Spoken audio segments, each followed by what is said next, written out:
Hey YouTube viewers, I'm here with Kennedy. This is one of my favorites. I know I call all my artists favorites. This is one of my favorites. Live wire, energetic. I'll just let her introduce herself. Hi, I'm Kennedy Webster, out of Brick City, Jersey. Brick Listen City. to the beautiful ambulance passing. Yeah. So I'm actually honored to be here with you. So thank you. Well, I usually have, and then we have the church bells here.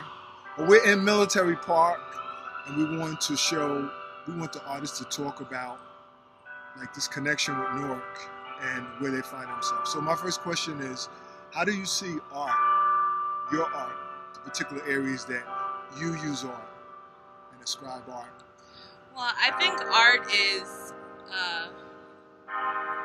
effervescent. It's transcendent. It's a non-stop locomotive train, because my favorite artists have come from YouTube and also from coffee shops and also from like little huts in nowhere places in nowhere United States, that I've met people that just have the best views and the best artistic abilities, and it transcends just poetry. At least for me, I'm a poet, but right. I'm also a photographer, and I've met artists that are poets, photographers, artists, painters, and sculpturalists, and I feel like we all love this thing, art, and it's different for all of us, but it's like a big bubble of good energy, and it's somewhere you can put your feelings, somewhere that most other places you can't. Right, that's good. I like that. That's a great definition. When did you know you was one of these weirdos? Like, when did it start? Oh, I've always been a weirdo, but when I realized that I actually was like a poet weirdo, right. I went to Newark Cafe, and I had one poem done, and it was like about Marilyn Monroe, because I don't like her. I don't like Marilyn Monroe. It's not good for you, Marilyn.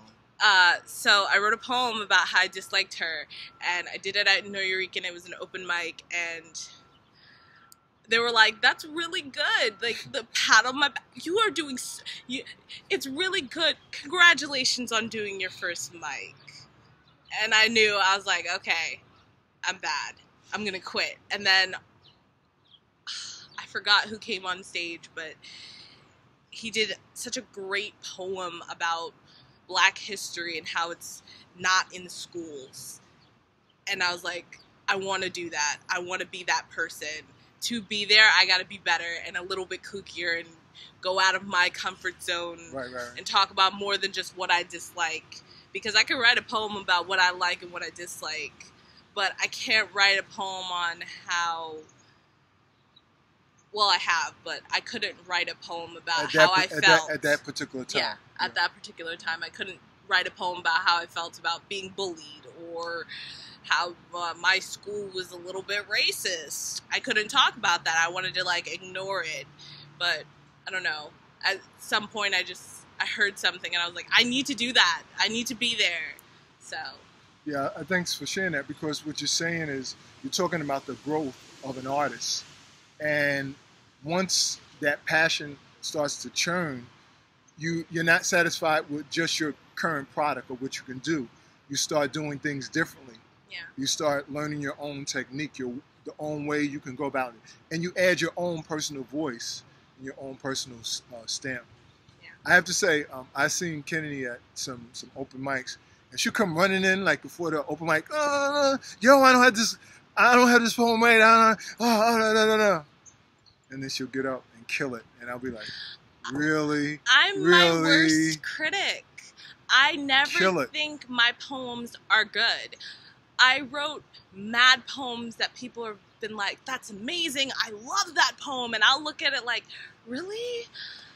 I don't know. Like, I think I messed up on this part of the last part, the 3 last words. I messed it up. It's a terrible piece. I should change it all. People are like, "You're crazy." I don't even know how you have a notebook. I